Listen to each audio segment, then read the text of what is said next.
This is an introduction to our VRA screen. When you're ordering the system, this is what you get in the box. You will receive the mini PC, the folder with the USB, HDMI cables, mouse, power supply, and optional choices. Now let's have a look at the VRA PC. In the front, you will find a USB port, and when we flip it around, you will find additionally 4 USB ports. You will also find the 2 HDMI ports and a DP port for connecting the screens, and of course the power supply. Then we have the folder where you will find the USB that contains the VRA playlist creator software and the instructions for use. The HDMI cables are each 5 meters long, so you are able to have good space in the box where you connect the screens.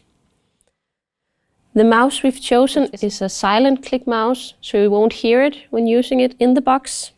You will be able to order the power supply with the additional plug for your country.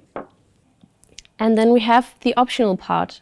If you want to connect 3 screens to the system, then you will need to order the optional part of an additional HDMI cable and the DP port to HDMI adapter cable.